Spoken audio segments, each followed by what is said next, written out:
Okay, sir. Hello, everyone. We are live now. I am Mrs. Gayatri, and on behalf of our TMHNU, Nada Saraswati College of Engineering and Technology, Department of Civil Engineering, Mr. N. Nagaratnam, Head of Department, will welcome the guest. Thank you, ma'am. Good evening, everyone. We feel pride and we are indeed honored to have the dignitaries gathered here today. For the first time, we are organizing webinar virtually under the real-time conditions for all the participants. In the meantime, I express my heartfelt thanks to our Tiny Melapati Indranada Murai, especially to our Secretary, Mr. K.S. Kasiprabhu sir, and Joint Secretaries, Mr. A. Rajkumar sir. On behalf of our Civil Department, I welcome you, sir. I would like to invite our respectable principals, sir. He always guide us with the fullest involvement for the improvement of all our department activities, particularly this webinar program arrangements include measured by him, generous directions. I welcome you, sir. We are privileged to have the eminent personality, Mr. UMANATH, researcher. Even in his busy schedules, he accepts our invitation to enlighten this program. Next, I would like to invite our college vice principals, all the head of the departments, and faculty members for today's functions. And today's participants, especially for their remarkable support. I welcome you all. I am professionally overjoyed to take the opportunity to introduce our chief guest, Mr. UMANATH, of this wonderful occasion on ground improvement techniques. I hope that this webinar will inspire you into a new predictable standards in their field. Once again, I welcome you all. Thank you for the opportunity. Thank you. Thank you, ma'am.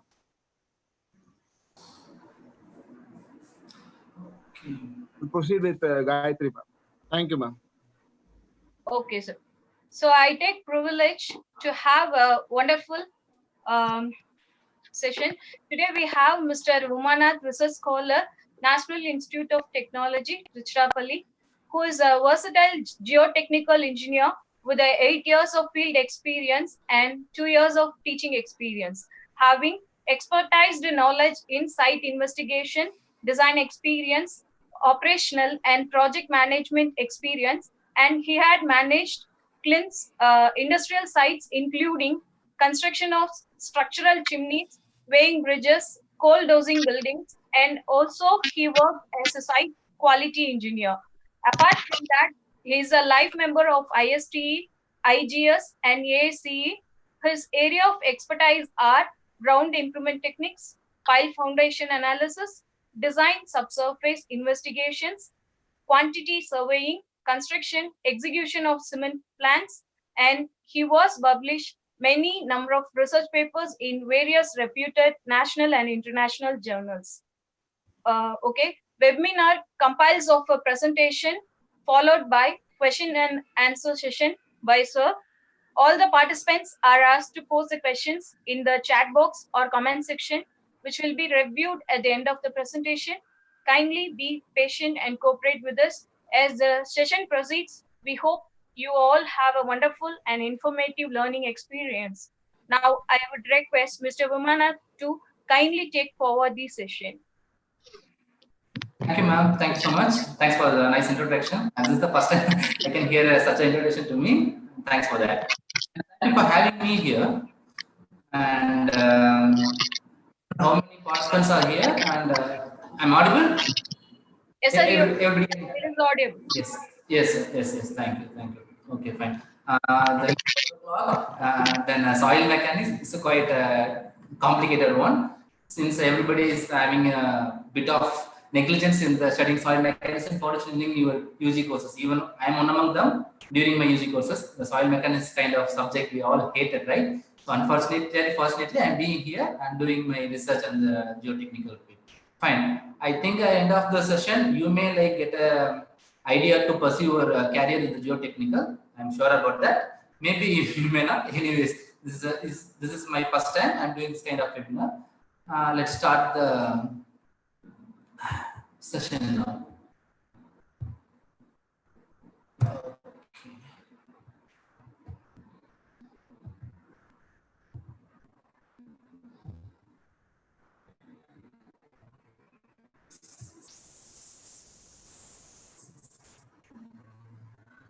Okay, everybody. Hello. Hello. Can you see the screen, sir? Please Yes, support. sir. Yes, sir. Yes, sir. It's clear. Okay. Okay, fine. Let me continue. This is ground improvement technique. As the introducer told me, this is me, UMANATH, research scholar, doing in geotechnical engineering in Tiruchirappalli. Thank you. Next thing. So, okay, what is soil mechanics? As everybody says, soil mechanics is a branch of mechanics which deals with the action of forces on the soil and with the flow of water in soil. Like mechanics is nothing but a basic thing in civil engineering. You can do what you can study whatever material like soil mechanics, hydraulics, everything is based upon the mechanics. So soil mechanics is one of the branch which deals with forces acting on the soil as well as the flow of water in the soil. You can see a picture in this slide who is called Tiruchirappalli, who is the father of modern geotechnology, and he is the one. He's always used to say like soil is always a good material. You can say like it won't bother you as when it soil is as a soil, but it connect with the water or contact with the water, it's going to like behave like anything. You cannot predict that. It's an unimaginable thing may happen. In a simple words, soil is when a soil is a single behaves good. It's committed with water, it behaves badly. That's it. Then coming to the geotechnics, geotechnics is nothing but a combination of like soil mechanics, rock mechanics, anything beyond, anything below the subsurface. Okay, anything below the surface is called the geotechnics. This is a very young profession. It's just 100 years back. Like if you take a concrete, it's have a huge history. Okay. Then what about the hydraulics? It's also having a huge. But geotechnics is a very young profession and it's a happening profession. If I'm not wrong, in my own memory, before 15 years or 10 years, there won't be much geotechnical consultants. Nobody bothers of the geotechnical. To be precise, how many of you know? I don't know. Like ME, like Master of Engineering, we have a lot of domain in civil engineering, like structural engineering, environmental, construction management, transportation, everything have like huge options. But if you take what are colleges provide entire program in geotechnics, you can count in your fingers, namely IIT Madras, Anna University Chennai, and GCT Coimbatore. These three are the predominant colleges, and two other normal colleges. They are providing soil mechanics and MTech program. You can see how alike we are, like not we are, like at least me. So if you take if you pursue your masters in geotechnics, I can open-heartedly welcome you to the elite group of geotechnics. Fine. Then what we are going to deal with this is a natural material. Okay, so you can say, okay, what are we are using in the concrete? Concrete also natural material. You cannot say like, because we are using natural materials, aggregates, sand, and water. But when you mix and create one composite material called the concrete, it is a man-made material because you are going to decide the what is the compressed systems you are going to design, what is the water cement ratio you are going to design. So if you create a concrete for M30, it comes around like, yeah, more or less it comes around the M30. So we are going to decide what kind of concrete we need to provide. So concrete and other things is all comes under the man-made materials. But soil, it's a difficult man-made, it's a complicated natural material. You cannot create a sample. You cannot create the soil. So we are going to deal with the natural material. Then come to the high uncertainty. Fine. Uncertainty means you cannot predict the behavior. If soil is there as a simple soil, you can say, like, this is a sandy soil, this is a silty soil, this is a clay soil. But if it mixes with water, you cannot predict what kind of behavior it's going to give it to you. So it's a high certain material. Then what geotechnics hold as a major role? Unexpected construction costs. Okay. Let us say, if you are planning to build a high-story building or a heavy structure beneath the soil, middle of your construction, the soil may get settled. So it makes you make another extra cost more than your budget amount. So unexpected construction period, if you plan for 3 years or 2 years of construction with soil unexpected soil failure, your construction period may go longer. I can tell you the later parts on this. Then natural hazards like earthquake. Earthquakes and all comes under the geotechnical zone. Okay, so earthquake and sand, soil boiling, everything will give natural hazards which end up as a fatal failure or like your construction building failures. So in simple words, the geotechnical impact is underestimated. Let me tell you, Tamil Nadu, just before 4 to 5 years, there is nobody has have a huge admiration or nobody is going for the geotechnical consultation before constructing a such a huge building. 4 to 5 years back in Maui, 14th floor structure has been collapsed, and experts found that it's because of a geotechnical failure. From the point only, every individual government buildings and government constructions as cited, you have to do the geotechnical test before you starting the building. So geotechnical field got its exposure now. So I am glad.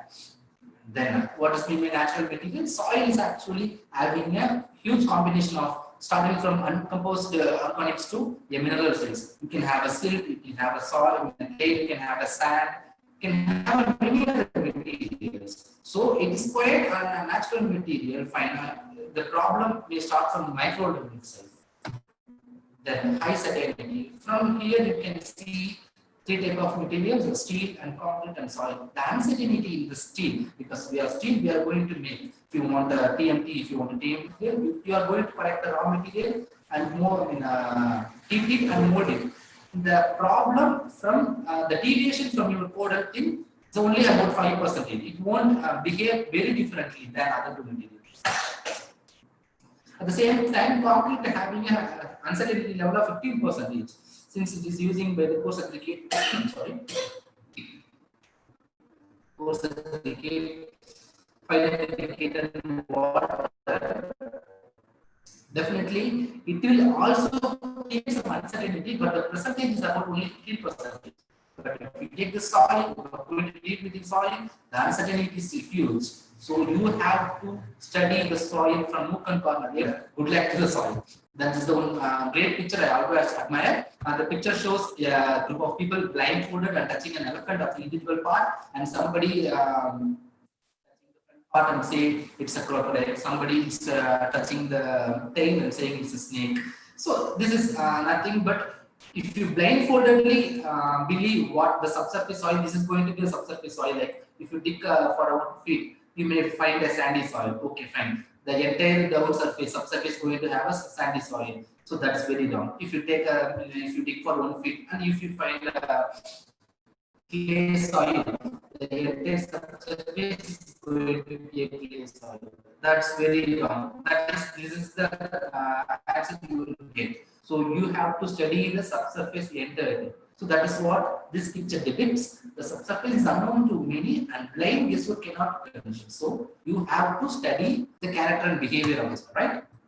Then this is the brilliant quote quoted by the US Army in 1971. You can see, you can read this quote at least twice.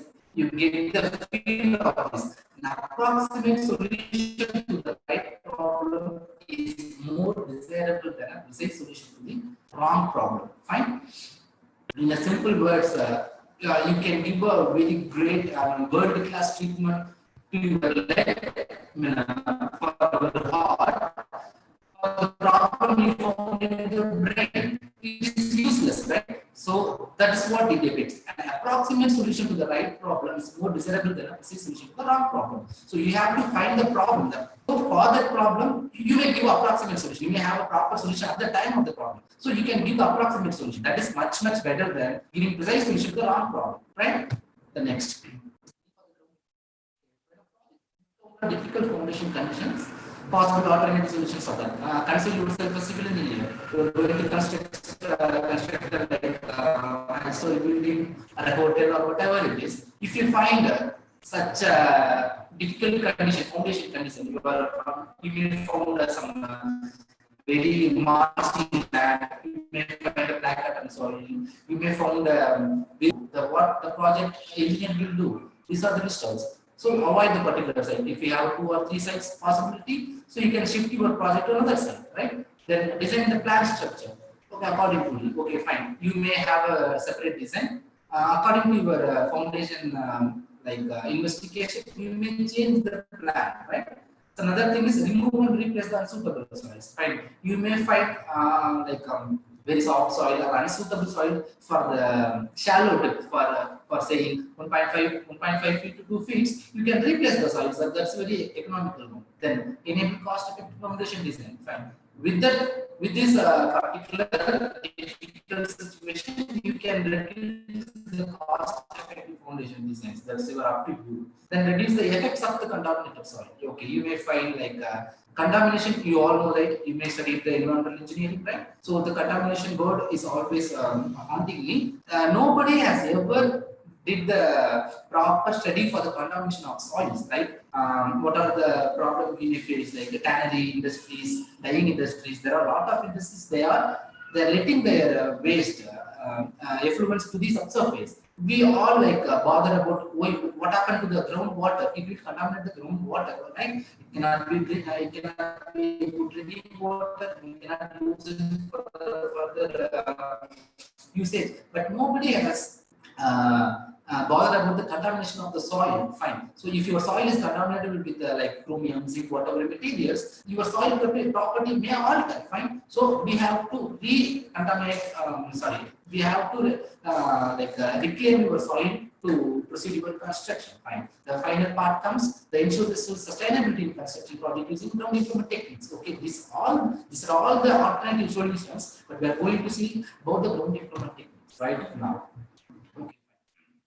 What are the situations we have to go for the ground improvement technique? Which means if you find your site locations having such type of soils, you have no other options. Definitely you have to go to the ground improvement technique. One is having not adequate mechanical properties. The soil is having lesser mechanical properties like shear strength and everything. So you have no other options. You have to improve the soil. Then about expansive soil. Expansive soil means swelling and shrinkage, right? What is meant by swelling and shrinkage? You may study even your geotechnical paper. I'm sure about that. Anyways, I will explain later. Next slides. Then collapsible soils and soft soils, organic soils, and critic soils, and foundation soils, dump and sanitary landfills, and use of old mine tools. These are all the situations. These are the soils. We cannot proceed the construction, so we have to do the ground. Sir, excuse me. Sir, excuse me. Voice is not clear, sir. Okay. Is it okay now? It's not audible. Now it's okay, sir. Now it's okay. I'm sorry. Next, coming to the expansive soil. This is a picture of expansive soil. In simple terms, this is an example of the expansive soils. Black cotton soil is about in Tamil it is called Karisalman, right? It is a perfect example for the expansive soil. Sir, while streaming, your voice is breaking.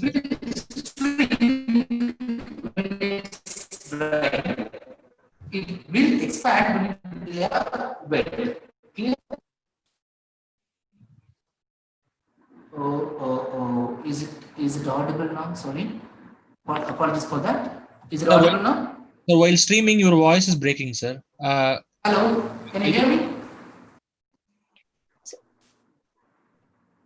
Sir, your voice is breaking. Hello? There is continuity. No continuity in your or voice. now only? For the past two So slides. I'm sorry about that. Okay. Wi-Fi bandwidth, Let sir. me relocate myself. Yeah. Yes. Your Wi-Fi, sir. Let me give me 2 minutes. Let me take 2 minutes. 2 minutes. Come back to you. Okay. Is it okay now? Hello? Now it's clear, sir. Fine. Just shall But we while keep? streaming, it's breaking. Fine. Let me. Sorry. We can have the slide like this itself, not the full screen, right? Is that okay? Should I go with the full screen? That's not the problem. Okay. Sir, you please continue with your PPT, sir. I will highlight Okay, out. fine. I will hide it over your video, sir. Okay, fine. We don't have any videos. Fine, come on. Let me continue, sir. Fine. Okay. This is a perfect example for the expansive soil. It will shrink when dry and expand when they are wet. Fine. The perfect example is black cotton soil.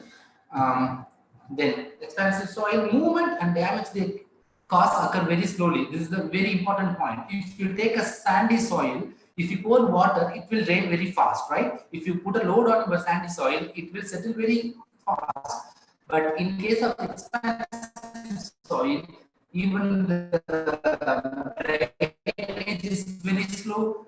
The effect of loading, it may look like it stand its load for the initial time, but days goes on. Maybe year after year, the soil settles gradually. Clear? So the damage they occurs very slowly, but the loss can cause is very high. Like if you construct a house or any building during the dry time, the summer time, the expansive soil, it looks very clean and good. But once the rainy season starts, the soil attracts the water. What will happen? The soil going to expand, and you will end up with a cracking in your structure. So it creates damages more than twice the combined damage of earthquakes, floods, and tornadoes. Then you can imagine, right? Then collapsible soils. This is a very simple soil. You can see in the desert kind of areas, so found in arid and semi-arid areas. And in a natural state, the soils have a high water ratio and having a low moisture content, which is having a honeycomb kind of structure within the soil mass itself. Like it is not visible in very subsurface. Like very surface, it can't be visible.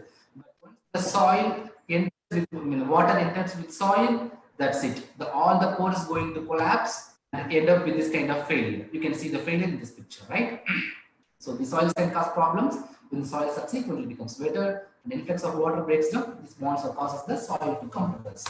So this is very dangerous, collapsible soils. Because of collapsible, there are very fatal accidents that has been recorded. And organic and peat soils. This is again come to the picture of vegetations and aggregations. So these kind of soils always having organic matter in the soil. So 70% of organic matter to the 100%. So the peat deposits are found where conditions are favorable for the formations, like roots of that vegetations and all. So this is a serious problem. Peat soils are also serious problems. In construction, you build long-term consolidation settlements, even subject to a moderate load. If you no need to give a larger load to make a settle this kind of soil. Even a moderate load can have any larger settlements. You can find this kind of peat soil in the Kodaikanal and kind of areas, right? Even the Western Ghat areas are having a lot of peat soils. And peat is considered unsuitable for supporting foundation, and it's a natural state. As it's simple as it is.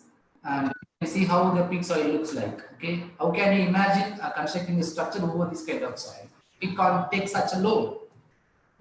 That comes to the party. Fine. This object. So far, I have said like these are all the need for the ground improvement. So what are the unfavorable conditions? So why we need a ground improvement? Now, taking forward to the objective of the ground improvement techniques. Okay, fine.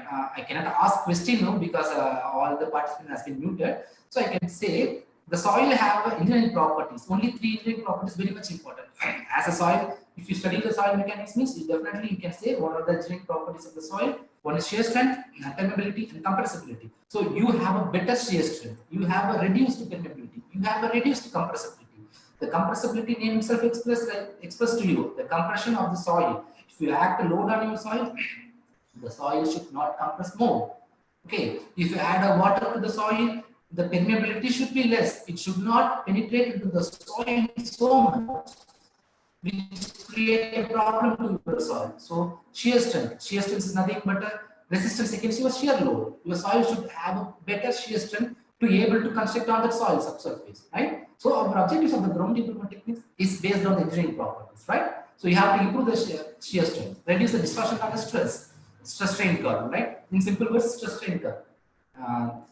I'm talking like you all have a better knowledge in soil mechanics and foundation engineering. So let me continue on that way itself, right? So fine. Next one is reduce compressibility. You have to reduce the compressibility. You cannot like have a more compressible soil for your constructions, right?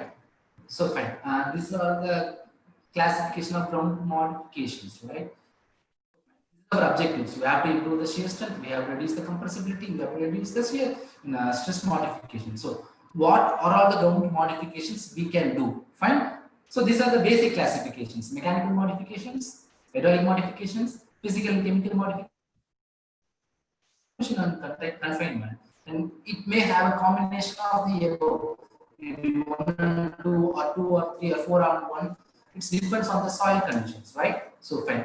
Hereafter we can say what is mechanical modification, hydraulic modification, and all, right? We can continue like that way. Fine. What is mechanical modifications? It's in simple words, the density of soil is increased by the application of mechanical force. So the density plays a crucial role in your soil strength, right? Any material having a better density, it having a better resistance against load, isn't it? Right? So we have to improve the soil's density. So by what means? By applying a mechanical force. Then for example, compaction of the surface layers by static, vibratory, such as compact roller and plate vibrators. I can show you the pictures in the later slides, right? So we have to make your soil surface very compact. So by what means? You cannot, you may give like a normal tampering with your normal, like a small load. You can have a large road roller kind of compaction. It's based on your soil type and based on what compaction do you need for a particular site. Okay. Then what about the hydraulic modifications? Hydraulic modifications, name itself expresses you are going to change some water properties within the soil, right? So pore water pressure, right? What is meant by pore water pressure? What is meant by free pore water? Okay, we all know that what is meant by pore water. Whatever the water presence in the gap between the middle between the two particles of the water, that is called pore water. Just consider two or three soil particles combined together based on its physical appearance or its particle shape. You can have a small slight gap in the soil particles. So the soil water going to present on that pore. So that is why it is called free pore water. As I said earlier, once your soil is contact with water is going to behave differently, right? So we have to remove the water from the soil to make the soil a better one. So free pore water present in the pores of the soil is forced out via drains or wells. If your soil is supposed to be soils, the lowering of the groundwater level may be done by boreholes and trenches. If you have a fine grained soils, you have to do the external loads like preloading and electrical forces called electroosmosis. Fine. I hope you know what is the difference between the fine grained I don't want to get back to you the fourth semester of the soil mechanics. You better have an idea about it, right? And this is physical and chemical modifications. The physical modifications is nothing but you are adding something which is having a natural material or industrial byproducts by changing its physical behavior, right? So it's having a poor mechanical property, adding something and get a better physical modification. Then come chemical modifications. Chemical modifications comes for the clay soils because clay soils have a definite chemical compositions. Where every soils have silica and alumina, right? You may better know that silica and alumina combination of these both things about the soil. So between that you may have a magnesium, calcium, everything you have a chemical details, right? So by introducing some chemicals to modify the nature of the chemicals present in the clay, you may have a better bonded clay soil. Before that, it may have a very collapsible or kind of soils. So chemical modifications comes like that. Then inclusions and confinement. You just put it in your head. Inclusions and confinement is the future or present. We are doing most of the ground improvement techniques based on this inclusion and confinement solutions, like adding some fibers, stripes, bars, meshes, and fabrics, and everything. Whatever we are doing is to improve the tensile strength of the soil, right? Fine. If I ask you, okay, how the concrete going to give the strength? What are the strength your concrete going to give? You simply say, if it is a PCC, it's good in compression, right? If you add a reinforcement kind of bars, like TMT bars, the concrete will take some tensile strength. So what is the reinforcement? What is the use of putting the reinforcement on the concrete is providing a tensile strength to the concrete. Same applies to the soil. Your soil will like resist its load by shear only, right? Even even for a compression for a bit, but doesn't have a tensile strength. But just imagine your soil is going to be a embankment for a highway, embankment for a railways, or a earthen dams, or many other structures. Your soil is going to experience tensile strength. Just imagine you are going the highways. You may have an embankment on the bridge, like not the bridge kind of construction bridge. It's an embankment kind of bridge. You may ride above the bridge, so it will create like a trucks and heavy duty structures in heavy duty vehicles may travel in the road. It will create a tensile strength to your soil. If your soil is not reinforced with such things, your soil definitely going to fail. So to prevent that, we have to give a tensile strength to your soil by means of these reinforcements, right? Fine. In situ reinforcements, like let me go back with the full screen. Please let me know if my voice like breaks. Fine. In situ reinforcement is achieved by nails and angles. These are all the things I am going to explain in the later stages. Then stable earth retaining structures can also be formed by confining soil with the concrete, steel, or fabric elements. And you may get like what? You may get furious if I say this kind of inclusion now takes the place where people are started to incorporate your human hair to improve the tensile strength of the soil. They have started to use rubber tires tubes, rubber tire crumbs, plastic bottles, human hairs, and even animals' bones. Okay, so very silly to say, but this is the truth. People are doing research and giving such tensile soil by abundantly available materials. Basically, your human hair is a fiber, right? It's the natural fibers.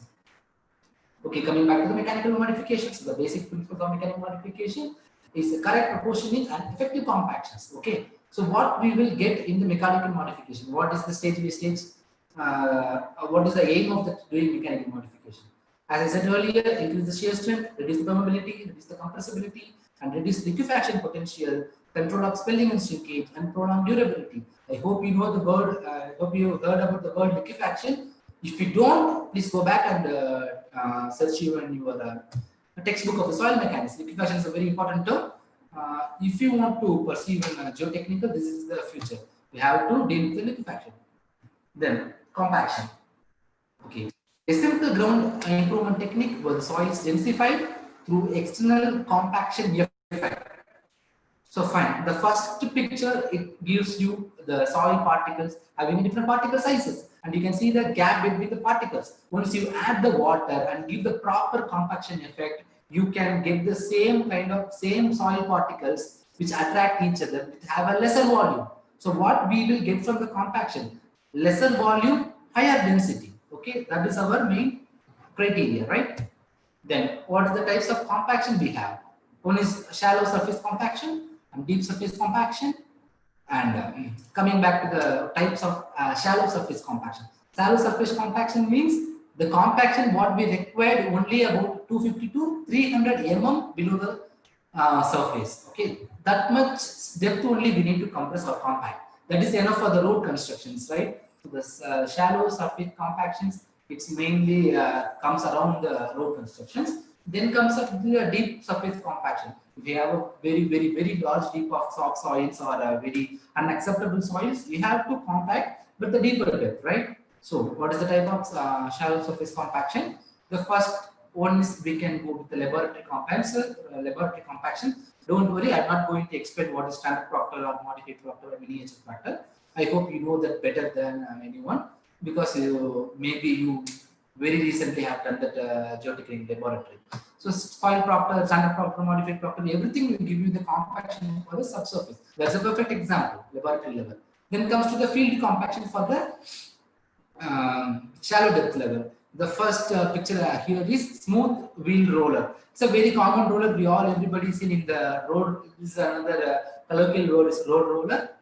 We have many of our would have seen this in the road constructions. The coverage under the wheel is 100% because there is no gap in the wheel. The contact pressure is up to 380 kilopascal, can be used on all types of except rocky soils. Okay, without except rocky soils, you can compact using this roller any type of soil sample, soils on the surface. Okay, then the compaction effort is static and weight. Okay, so you are going to give a larger weight through this drum, but it's not a vibrating one, it's a static one. So with this compaction effort, we are going to compact the surface of the soil where we are required. The most common use of the large smooth wheel rollers, the proof of rolling subgrades and compacting asphalt pavement. That's what I said in the road contract and road construction. We would have seen this road roller.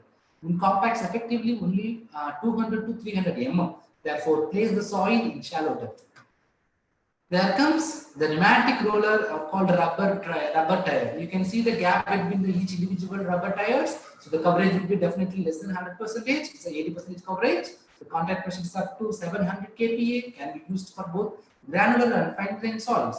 Fine grain means we cannot go with the clay soils. Here the fine grain means yes, the soil is but above 2 microns, right? I don't want to go deeper like what is less than 2 micron top. You might have known that, right? Then compaction effect, and the static weight and the kneading effect is needed. Then can be used for highway fields or earth and dam constructions. Then tamping foot roller, you can clearly see the wheel having some shoe type of provisions. So this kind of shoe type of provisions definitely for the purpose of providing kneading actions. Okay, where your soil is silt and clay, there is no other option of providing like a normal roller, because the roller having a smooth surface, so your soil have contacted with water definitely becomes so adhesive or cohesive, it will it will attract to the wheel and paste into the wheel. That is not desirable. So we need kneading actions. So this goes for the clay type of soil. So the coverage is about 40%, and the contact pressure is about 1,400 to 8,400 kPa. It's very huge, right? And it's best for compacting fine grain soil, silt and clay. The compaction effort is static weight and kneading. Okay. Then field compaction, another type is mesh or roller. Here the coverage is 50%. The contact pressure is 1,400 to 6,200 kPa, and it's ideally suited for compacting rocky soils, gravels, and sands with a high towing speed. So the material is vibrated, crushed, and impacted. Here the effort is static and vibrating. Here the vibrating drum roller. This is also for granular type of soils. Vibrating roller, where the action of vibration takes place. It's not a static one. Okay, and this is the sheet foot roller. This is a very common roller using for the clay type of soils. Here the coverage is very less, but it's very good for the expansive soil kind of black cotton soils, right? Fine, I don't know like. Next, this is for impact roller. Provides a deep pour for. This is the only roller which gives the 2 to 3 meter compaction in the shallow depth region, right? This is used in the airfield construction. You all know what is the difficulty in construction of, what is the difference between construction of pavement for the road construction and to the airfield construction. Airfield construction is a much more deeper depth compaction. So these kind of materials can be used in the airfield construction.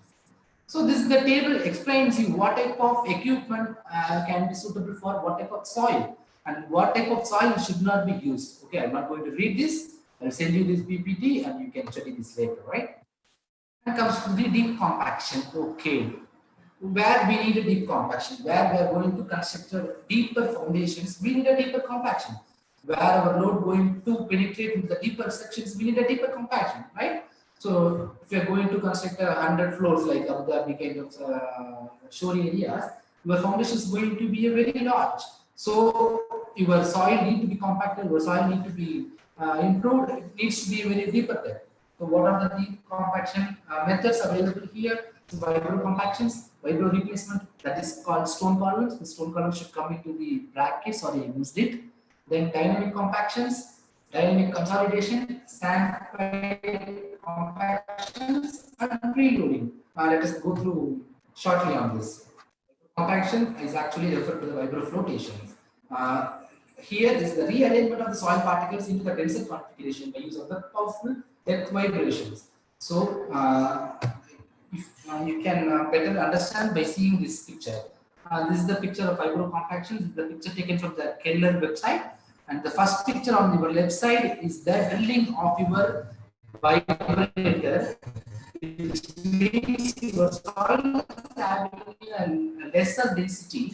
You can drill it through your driller by use of air jet or water jet, whatever the jet you want. Here we have a water jet, so we have penetrated to the depth we need to be compacted. The second picture depicts the vibrator starts to vibrate. So what it means, the looser density soils are getting densified. So once the soil is densified to the desired density, you can take your vibration up. So as we all know, the loose state density soil, once it gets densified to the maximum level, what the volume will get? Volume get reduced, right? That is what your third picture shows. The volume get reduced up to this level. So what we are going to do? So add extra soil from the borrowed side. So add some soil, vibrate it and compact it. Simple. So this is the VIBRO compaction. Fine. So process for developing loose sand to create stable foundation soils. So this indicates this method is good for the sandy soils, not for the clay soils. For clay soils, we have some other methods, right? Then this is the field picture of the VIBRO compaction. People are doing this VIBRO compaction here. Applicable soils are coarse-grained soils with silt clay content less than 10 to 50%. So if you have a more silty, silt or clay percentage, this method definitely can't be used. So what the effect it will create? As I said, increase the shear strength, increase the stiffness, and reduce the liquefaction potential. Right? That is what our objectives, right? Then common applications: buildings, chemical plants, storage tanks, silos, pipelines, and work structures, embankment roads. Wherever you want a densified soil sample, you can go with this VIBRO compaction, right? So maximum depth we can reach with this VIBRO compaction is about 60 meters. It's a huge, right? Then VIBRO replacement method called stone columns. This method is actually a better method than the VIBRO compactions. In what terms? Because it will act as a radial consolidation accelerator as well as the compaction. The stone columns are intervening soils from the integrated foundation support system, having a low compressibility and improved load bearing capacity. So, okay, forget about this kind of writings. I can explain you. If you have a cohesive soils and have a very low compressibility, right? Having a high compressible soil, having cohesive soils and having excess pore water pressures. What we have to do? We have to remove the water presence in that. Okay, if you have a coarse grain soils, we can do with the trenching systems or piping system to take up the water. But here, the clay soils having a very less permeability, so you can easily pick out the water or suck the water from the soil sample. So we have to give some extra provisions to make your soil to penetrate into the radial directions, improve the radial consolidation. So these stone columns are good in two ways. Okay, reminder, good in two ways. One is improves the radial consolidations and increase the bearing capacity, right? And this is the picture depicts the stone column method. As I said earlier, the first picture is the hole making, drill making pipes having a vibrator in the bottom level and put your vibrator into the place we need and up to the depth we desire. And exactly with the jet, water jet or air jet, that's up to you. Then remove the insert or pour the stones. It's having one quality of the aggregates. We have provisions or IS code provisions what the stones we are going to use in the stone column. It satisfies some procedures starting from its size of the aggregate and crushing strength and impact strength and everything. So put your stones on the gap on the hole and start vibrate the needle. What will happen? Your stone column, your stones aggregates which put into the hole started to densify. Okay, it densifies by itself and also densify the soils surrounding the stone column. So what's next? You can see the dots of the soil particles in the left sides are very much gap. But in the right side, after completion of the stone column, the gap between the soils are very lesser. That indicates the densification of the soil, right? This is the stone column. And these are some applications where we have used the stone columns. This is the oil tank everybody using in the Indian oil or petroleum anywhere. The oil refinery tanks. This is a much loaded structure. It needs to have a better soil strength to resist the load from the oil tank. So no option is better than the stone column. Here the embankment, and here the railway embankment and the road embankment. Here the normal foundation drawing. Everywhere we are using the stone column. These are the few applications of the stone column. And what is the better method depends on the soil. So up to sand we can go with the VIBRO compactions, and up to VIBRO, up to clay we can go with the VIBRO replacements. Okay, VIBRO replacements is nothing but a stone columns, right? As I said earlier, VIBRO compaction is good for sandy soils, and stone column is good for clay soils. Right. Next is dynamic compaction. So how much time we have, sir? Sorry for interruption. Hello? Hello, Gayatri ma'am? Are you there? Sir, around 50 minutes was that. How much more? Sir, around 50 minutes it was there. So I'm 15 minutes. Okay, let me rush up on this, sir.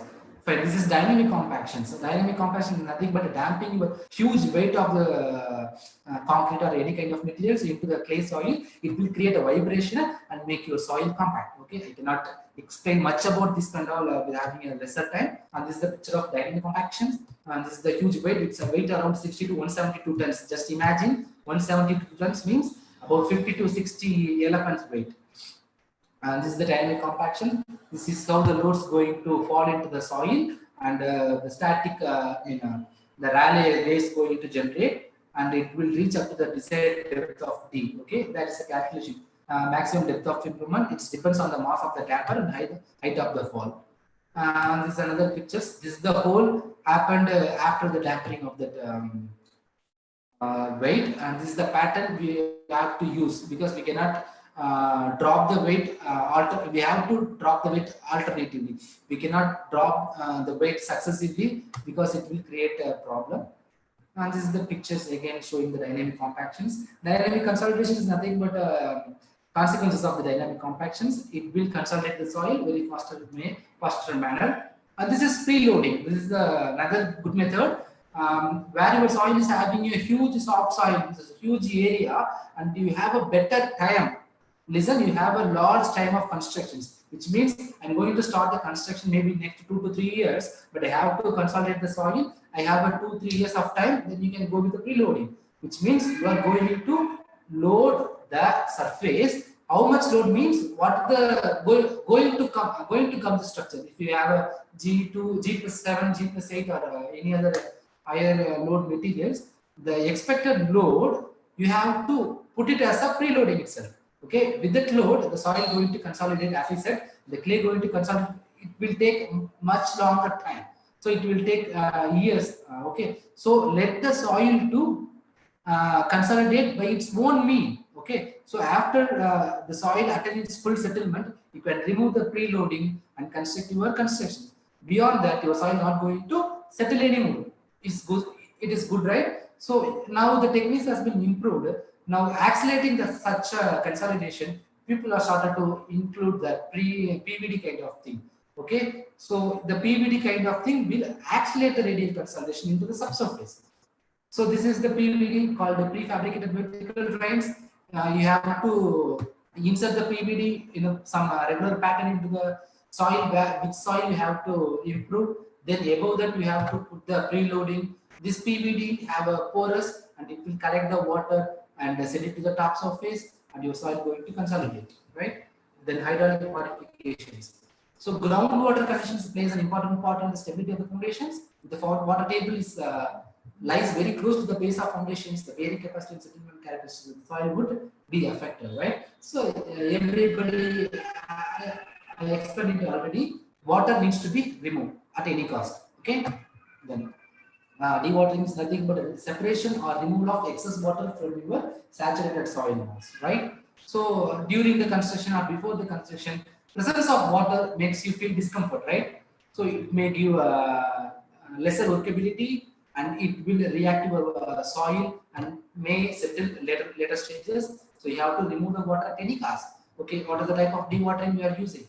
Based on the excavations, we have a shallow excavations, intermediate excavations, and deep excavations. The types comes up to ditches, sump pits, well points, and vacuum dewatering, electroosmosis, and eventually helps. Fine. Let us see the it's a very, if you want to construct the foundation at a very shallow depth, we don't need to dig like a lot of depth. So we can some. So, ma'am, hello. I'm listening to you, ma'am. Sir, your voice is, there is a disturbance in your voice. Okay, sorry. Is it okay now? Yes, sir. Is it okay? Fine. Shall we continue? Yes, sir. Yes, sir. It's clear now. Fine. This is the picture depicts the sump happen in the real time. So the sump is nothing but just dig at a corner, or dig it like the square pattern. But due to the gravitational force, the water going into your ditches, and you can pump it out using motors and well points where your depth of excavation, depth of water removal, it needs to be more depth, right? So if you right this kind of more depth, we have to choose the well point systems, right? The well point system have a filter kind of thing. I cannot explain much about this filter point. You can see the picture here. This is the single well point system, and this well point system pumped water from this well point system connected to the long pipe and discharge somewhere else. So the type of well points are single stage well point system, and we have another system called multi-stage well point system where your required depth, the lowered water table depth is 6 meter. We can go with a single stage well point system. If you have to go for a high range of depth and a high range of broad range of excavation area, we have no other option than multi-stage well point system. Multi-stage well point system is nothing but combination of more number of single well point system, right? The picture you can see the groundwater table as a dotted line in the center. This is the natural groundwater level. The top two well points drop down to the water table to this level. The next curve currently near picture, and the below well point system even more drop downs in your water table to this level. So with this method you can go for the deeper depths. And this is deep well. Deep well is up to like 30 to 40 meter and 50 meter depth. We can go with the deep water deep well method. This is simply equivalent to the borewell system, right? Then vacuum dewatering. This is kind of if your soil is having fine grained soils, more fine grained soils, clay or silty soils, the permeability is very less. Then you cannot go with the well points or deep wells and all. So you need a extra methods called vacuum dewatering. So it's nothing but a filter we are used in the well point system, but the top of the surface is being sealed, which means you have to create vacuum into your filter, which means with this gravitational force, we all know, right? We have a lesser air density, the water going to penetrate into the filter, and later stages we can suck it out later. So this is called a vacuum dewatering system, and I'm sorry, I cannot explain much right now due to the time constraints. And electro-osmosis system is a very common system. We know the electro-osmosis, right? Which is used in the RO system, which means we have a anode, cathode, two sets of anodes and cathodes. Soil always have a negative charges in your surface. We all know that. And water's presence in the H plus ions, which always presence in the presence between two soil layers. If you provide a cathodes and anodes, means the H plus ions always attract to the cathode side of your method. So you have to put the cathodes into the hole, so the water automatically comes to the holes where your cathodes are present. Then you can pump it out. Okay, so you can explain much on this. This is the picture we can show you how the H plus ions going towards cathode systems, right? This picture also depicts that. So this is another effective method for the fine grained soils. And the physical and chemical modifications, right? Additive stabilizations and stabilization with potable sand and with lime and bitumen. So additive stabilizations, what we are going to add in that. Okay, what all we can add. So initially people started to add, people may think this is a very new technique, but this has been followed a very ancient time itself. I have seen a film called The Penguin and the Ten Commandments, maybe 3 to 4 years back. In that film, they have shown the people of Egypt building the huge structures, Egypt palaces and castles using a brick. They are using wheat waste, right? Wheat waste as a fibers. So this is happened in very ancient times. So we are using the ancient time methods. So additive stabilizations. So what are all the things we can add now? The people started to use the abandoned materials, the fly ash kind of thing. What is the fly ash? The byproduct of the thermal power plant. Each year, tons and tons of fly ash has been produced, and we are dumping the fly ash without any kind of guiltiness. So people started to use. Why don't we use the fly ash to stabilize something? People started to use the fly ash in the manufacturing of cement also, but not in that much level. You know the difference between the PPC and OPC. Still, people are choosing between the PPC and OPC. The people are going with OPC only. So the abundance of fly ash is much more now. So people started to use how we can use the fly ash into stabilize the soil sample. So the results comes well, and the Portland cement. So people started to use the cement also to improve the clay soils. Just imagine what is the use of cement.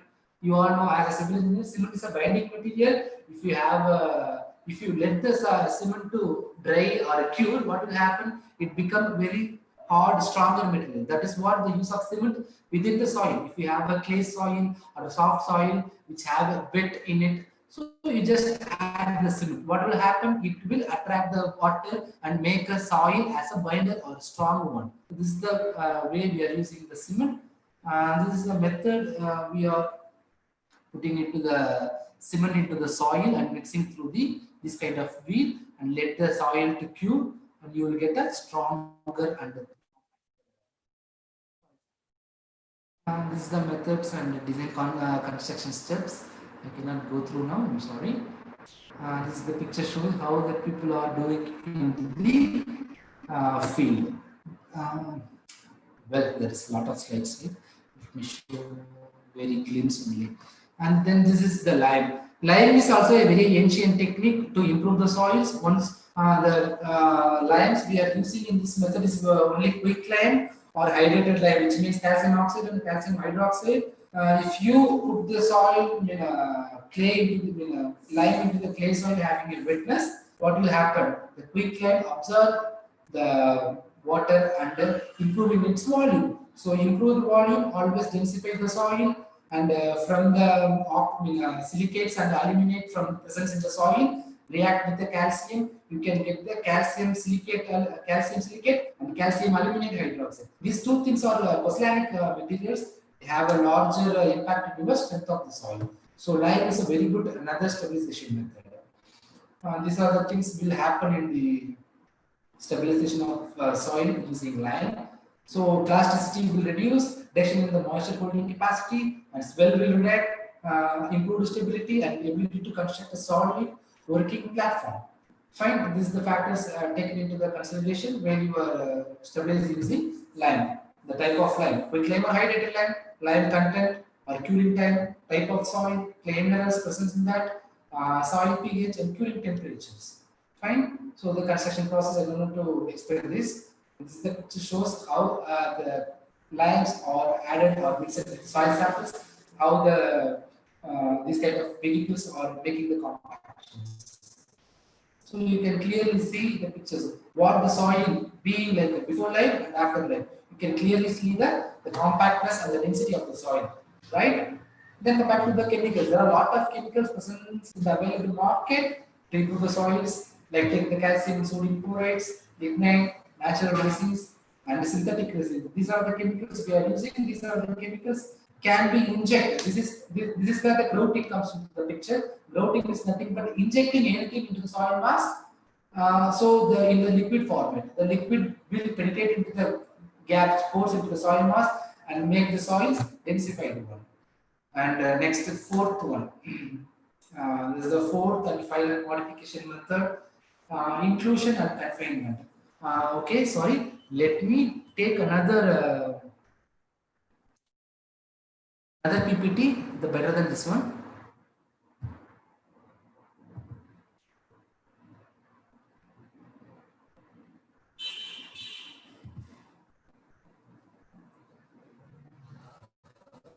Can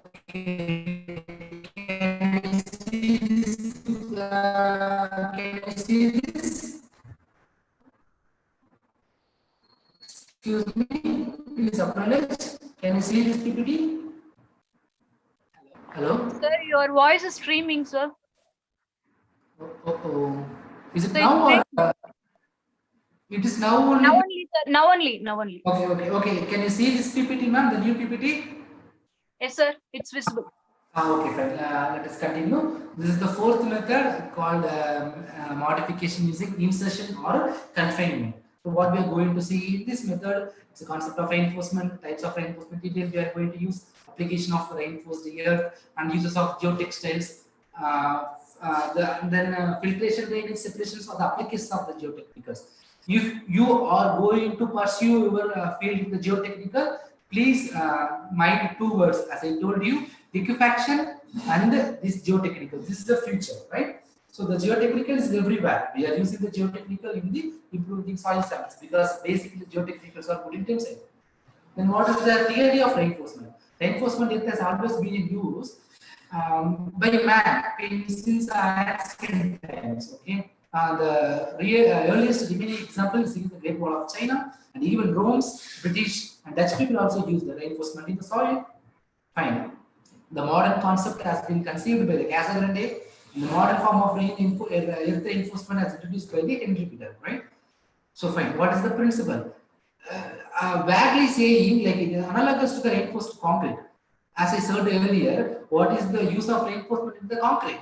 We are going to improve the tensile strength. So generally, we can like say it is analogous to the reinforced concrete, but direct comparison it can't be valid when the concrete reinforcement and the earth reinforcement. So the mode of action of reinforcement in the soil is carry the tensile load and reduce the normal strain rate. Okay, the introduction of reinforcement into the soil. The reinforcement may be anything, maybe a fiber, maybe a mesh, maybe even a human hair, whatever it is. The reinforcement. If you introduce the reinforcement into the soil, what is the end result? It's going to interact between the two. The two means the soil and that fibers. The interaction between the soil and reinforcement can be in the form of either adhesion and friction. I hope you know the difference between the adhesion and friction. It can occur only if the adhesion or frictional force is overcome, the reinforcement itself ruptures, right? Then the rupture we have to reduce. Okay, by introducing this kind of reinforcement, we can reduce the pattern. Fine. This is the clear picture of the reinforcement. Okay, this is three parties available. One is facing unit, another is selected earth fill, third one is reinforcement.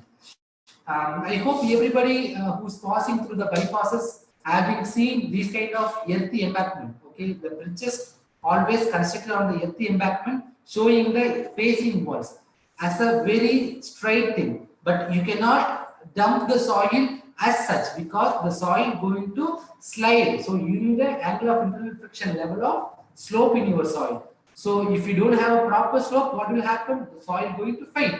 So arrest that slope, arrest that failure. This kind of reinforcement is needed, right?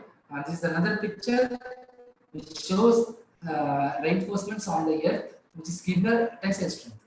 Okay, components of the earth reinforcement, as I said earlier, soil fill, reinforcement, and facing. Okay, soil phase is nothing. Soil fill is nothing but it's a loose soil which can't handle the tensile strength. But there's no other choice. We have to use such a soils for our embankments. So that is soil fills. The reinforcements, as I said earlier, it can be anything. It can be a mesh, it can be a steel, it can be anything. Geotextiles. What is the requirement of the reinforcement? It needs to provide some strength, it needs to provide stability, durability, easy of handling, high coefficient of friction, adhesion to the soil, low cost, and ready availability. Okay, fine. I don't want to make this soil failure mechanism, internal, external failure. It needs to give a lot of explanation for this. I don't want to make this. Let me show you the pictures of that. So with the picture, we can finish these presentations. Okay. Okay, fine. The types of reinforcement materials. So what are the materials we can use as a reinforcement? It can be steel, concrete, glass, fibers, wood, rubber, aluminium, thermoplastics. Now we can add a human hair, animals' bone and everything. In which form we can use such a materials? It can be stripes, can be grids, anchors, sheets, planks, and composites. It depends on the project. Okay, so what kind of landfill you are going to deal with. So depends on that we can choose this kind of form. Okay, stripes. Fine. Okay, this is called stripes. You can see the stripes, and this is the soil sample, and we are providing the stripes all along this, all along the soil surface, which give the tensile to the below soil. And this is also a stripe kind of thing. Next, planks. Oh, this is also this is the example of planks. Then grids. This is grid. This is certainly this is the geogrid, synthetic one. We can use it in many projects, which give a better tensile strength and low cost also and readily available. This is abundantly available now. If you want to do your final year projects on the ground implement, you can choose this geogrid. Okay. Then sheets. These are the sheets we can use for the ground implement. These are real-time examples of the sheets. The proper usage of the sheets are in the landfills. Okay. And anchors. This is another thing, but among all the other methods, anchors are so complicated because the design is very complicated. This is the anchors and how we are using this anchor, which gives the tensile strength. Because this anchor showing in the right side picture, which means it's a 3D picture. This is the outer face of the anchor on the left side. How the anchor inserts into the soil, which means these circular parts will make your soil to attract to that, which means it will resist the soil from the slope failure. And then composites. Composites means combination of all other things. Then geosynthetics. This is called the geotextiles and geomembrane. The major classification in geosynthetics means geotextiles and geomembrane. Textiles is a permeable, geomembrane is an impermeable layer. We have to use these two materials based upon our purpose, the application we are going to use. Wherever you are going to use geosynthetics, where your soil needs to be impermeable, you need to go with the geomembrane. There you cannot go with the geotextiles, right? And based on the origins, we can classify further, blah blah blah. And this is the pictures we can show you. This is the geotextiles and geomembranes. This is a non-movement geotextiles, and this is nitrate geotextiles. This is readily available, not in Madurai. We have to take it from Coimbatore or Chennai. These are all the pictures I can show you for the geotextiles.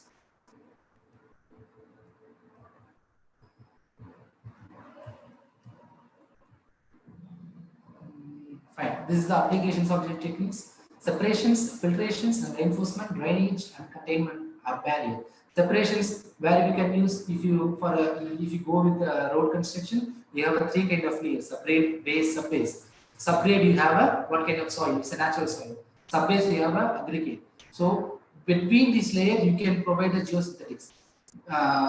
If you act any load on the road surface, these two layers, subgrade and subbase, cannot contact each other, which means the aggregate cannot get into the subgrade. So the separation can be done by the geotextiles. And filtration, where your water needs to be filtered, where your water should not percolate into the soil, or any soil particles should not go into the water tubes. So you can go with this filtration also. Then reinforcement to improve the textile strength, where your drainage is needed, you can go with geosynthetics and containment. So these are all the things. Okay, as I said earlier, this is the separation usage. The left side picture, you can see the subbase and subgrade are getting collaborated or getting conjectured. The right side picture using these geotextiles, the separation has done particularly. This is the real time picture of the separation. Filtration drainage, this is the picture where the thick black layer is the geotextiles, where your another foreign material cannot introduce into the water area. This is the picture where I can give the reinforcement. This is the reinforcement, as I said earlier, the road construction embankments. Wherever the embankments, You have no other option than the geotextiles. This is the pictures. Okay.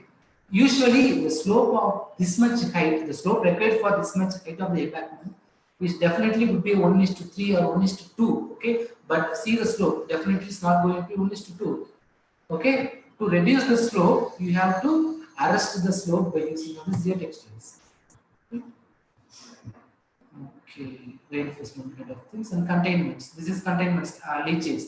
If you provide such a leachate, landfills or some other water bonds or something, your water should not penetrate into something. So you can put it as a layer to make it as a barrier. So that's it. That's about the fourth method. And finally, we come to this. What are the factors affecting the selection of ground improvement techniques? Okay, we have seen four methods: mechanical modification, hydraulic modifications, and chemical or physical. Here are the inclusion or containment. So, okay, fine. Now we can say what are the factors affecting the selection of this method. Types and degree of improvement required. Okay, depends on a particular site where we are going to work. Whether it is a water prone area or non-water prone area, or it is where we can use the compaction, heavy compaction, whether it's going to affect the nearby structure. So these are all the things we have to think before, right? And improves the bearing capacity and reduce settlement. So permeability enhancement or decrease, we have to improve or decrease long term or short term.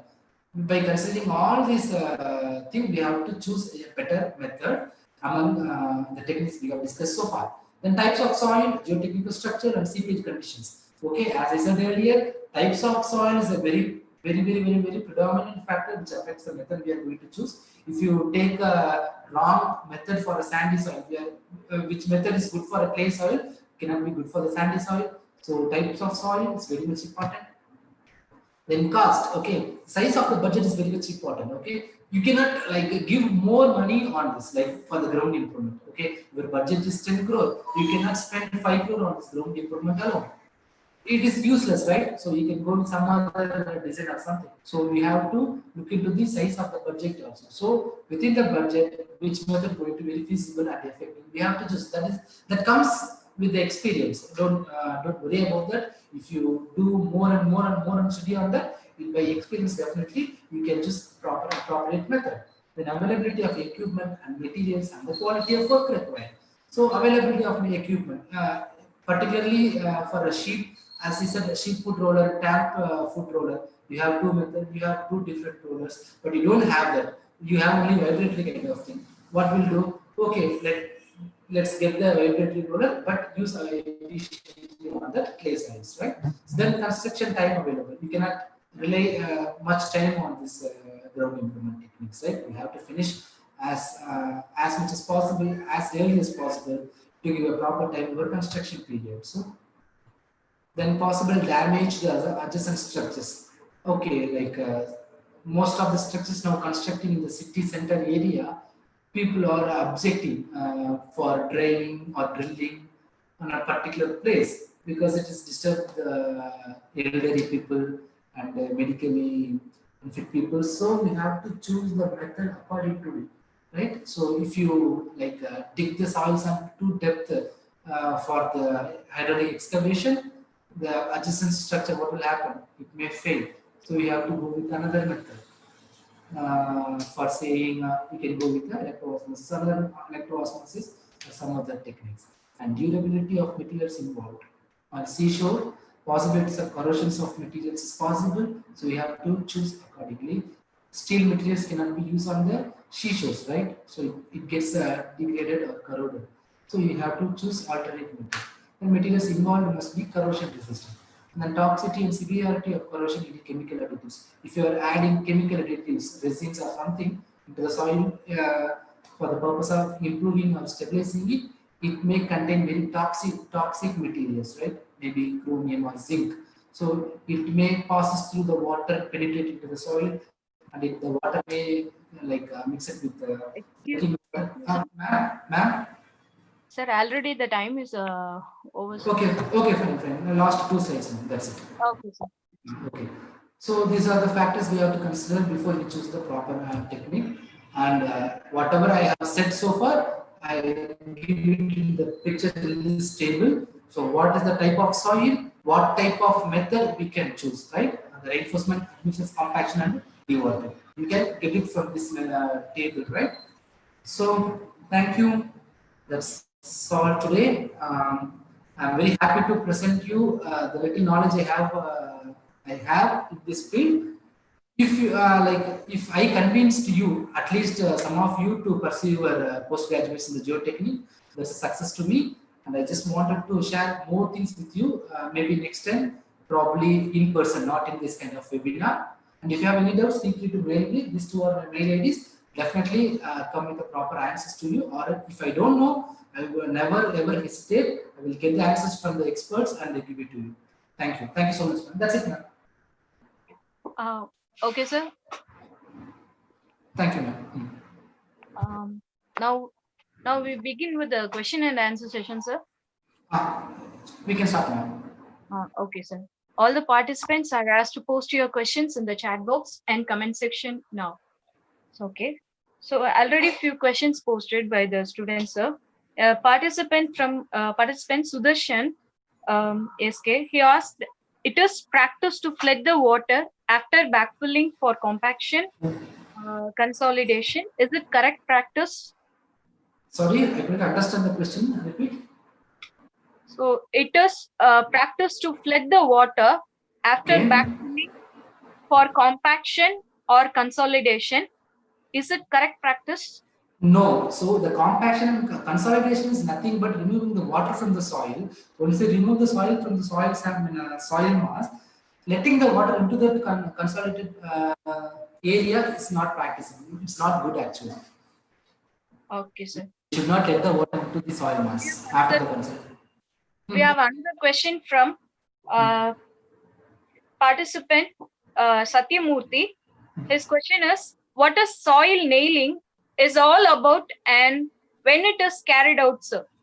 Soil nailing is nothing but anchoring. The last picture I showed you, right? The soil nailing is another term of soil anchoring. Anchor is nothing but a nailing. So where we are going to use the soil sample, the embankment kind of constructions, the base is going to be a vertical one. So we cannot let the soil to have a proper slope which is required, right? So when you are going to reduce the slope, we are going to have a vertical phase. So the soil have a tendency to active soil pressure. You know the active soil pressure, passive soil pressures, right? The soil tends to fail in the active failure. So to arrest that active soil failure, you have a nailing and anchoring, which have a provision which give the soil resist, which have a tendency to resist from the soil's active failure. So the nailing and anchoring, which comes in the embankment kind of constructions. Okay, sir. So we have one more question from this Vijay Lakshmi, faculty of NSCET. Does VIBRO replacement works good on silty and clayey fine sand, and is it cheaper option of ground improvement? VIBRO replacement is called stone column. It is a good for clay and silty soil only. VIBRO compaction is going to good in a sandy soil. So the question is, VIBRO replacement is good for a silt and clay soil. The first question is answered, right? Okay, fine. Whether it is good or not. Actually, the stone column method is age-old technique. It's happening in 50 to 60 years back itself. Now the people are started to improve. What we can improve with the stone column? Okay, to be precise, if the usage or effective of that stone column is not only depends on the stone column, it also depends on the surrounding soil. If your soil is a very soft soil, if a load acting on the soil which is having a stone column in the middle, what will happen? The soil going to settle, whether your stone column going to bulge. Okay, the confinement is not going to be that much greater. The confinement given by the soil is not much greater. So your stone column tends to bulge. Okay, so in case your stone column is bulge, our very purpose going to strike out, right? It's not going to get the proper bearing capacity. So to improve the existing stone column method, people are started to using encased stone column, which means the stone column has been encased with the geosynthetics kind of material, which arrest the bulging of the stone column. And people started using kind of cemented stone column also. They are adding cements also in the stone column, which have a proper permeability also, but arrest the bulging. So you have you have to arrest the bulging. So if you using the stone column in a very loose soil, a soft soil, where your confinement is very soft, the stone column, normal stone column usage is very restricted. So you have to go to some better method, like encased stone column or a cemented stone column. I hope you answered that. Yes, sir. Yes, sir. Sir, we have one more question from Mr. Sugila Devi, Faculty of NSCET. So, in stabilization material to material, curing time varies. Is there any optimum time for that? Certainly not. It always depends on the material you are going to use. For a cement, you not need a much time, because for a cement we are going to add a very dry cement. We can add a dry cement, we can add a wet cement by injecting the grouting. So in how can you give a curing time whether your soil grouted into the deeper depth of 10 meter or 20 meter? We cannot give the time of curing, right? So it will take its own time, and if you put the lime, quick lime or something, it strengthens the soil very quickly. So it depends on the material we are going to use. Okay, so the curing time we cannot assure. We cannot give a proper curing time for each individual materials. Okay, sir. We have one more question from Mr. Nagaratnam. Yes. Primary hands-on methods to improve soil strength. Fine. Hands-on method. There is nothing kind of hands-on method, ma'am. Okay, like I think he's asking we have to do no need to go for proper experts. Can we do it by ourselves? That is how we are going to ask. I guess. Let me answer in that way. Okay. If we have a it all depends on the soil we are going to dealing with. If it is a sandy soil, you can definitely go. If it is a sandy soil and the depth of compaction you need is only about the shallow depth, you can go with a normal compaction. It's a vibratory plate. It works well, right? But if it is a clay soil, if you want to go for a deeper depth, you cannot do it by yourself. So it needs some certain expertise, right? If you have a water table, you have to first do the hydraulic modification. If you don't have a water table, you can go with some other method like adding chemicals like cement or lime. Okay, so that's it. There is no hands-on kind of techniques. It all depends on the soil we are going to dealing with. Okay, sir. So we have two more questions, sir. Is there any codal provisions available while using lime as a material? Yes. We have codal provisions. I will send you the mail. I will send you the mail with all the details now. Okay, sir. We have a proper codal provisions for that. Okay, sir. Okay, sir. Generally, we use quick lime and a hydrated lime. In chemical terms, it is a calcium oxide and calcium hydroxide. These two. Sure, okay, sir. So final question. So how is the distribution of stress on a retaining structure caused by an adjacent pad footing is different from an adjacent uniform surcharge loading? Can you come again, ma'am? Come again the question? Okay, sir. How is the distribution of stress on a retaining structure caused by an adjacent pad footing is different from an adjacent uniform surcharge? Okay, fine. The retaining structures definitely going to experience the uniform surcharge only, right? So because the retaining structures is where we are going to use the retaining structure, wherever we need to constrain some soil samples on that soil mass from one place to another, so we are going to give the retaining structures. The surcharge load going to act on that. You may find a surcharge load having a uniform pattern, or you may construct a pad foundation on the top of the retaining structure. Everything the uniform, like let us take the pad foundations. Whatever the foundations, the distribution of the load going to be up to the depth of 2b distance, and it's going to be here the shear bulb, stress bulb, and the distribution is going to be into the 1:2 or 45-degree slope. Okay, but in case of such uniform surcharge, the load going to act in the same way, but you have a 45-degree line, but all the directions, right? But in case of simple foundation, it's going to act in the only 45 degree, which is 1:2 slope. So if you take your foundation at the center of the retaining top of the retaining structures, you have to make sure that 1:2 degree line should not intersect in the retaining wall structures. So then it will be safe. The uniform structure, yeah, it is again, it's going to give the 45 degree distribution, but in all the directions. So it will nullify the things. Okay, sir. Thank you, sir. Shall we conclude the session, sir? Okay, ma'am. We can finish it off. And thanks for this opportunity. If you have more questions, you can send it to me through mail. I will answer everything. I hope I answered you all the questions with my knowledge, available knowledge.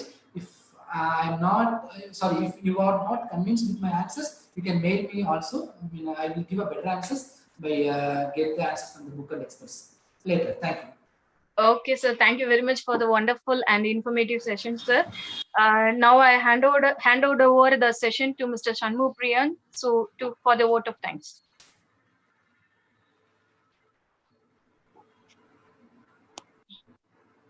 Shanmu Priyan, sir.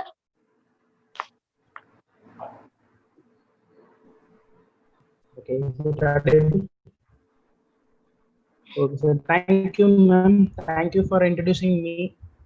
Thank you, sir. Thank you for your valuable session and your valuable interaction about the questions asked by the participants.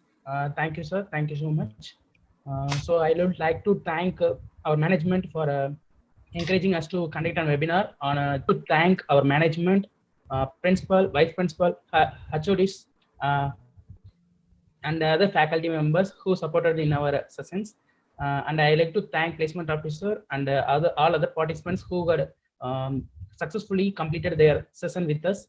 Thank you one and all. Thank you, ma'am.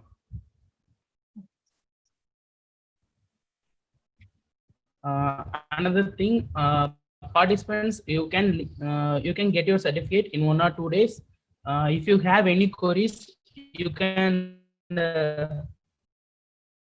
call the number which is mailed to you in the registration form. Okay, thank you so much. Thank you, ma'am. Thank you, sir. Okay, all the participants are asked to fill the feedback form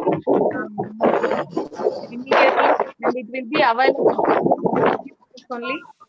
Okay, thank you for attending patiently. Okay, thank you everyone. Thank you, sir. Thank you.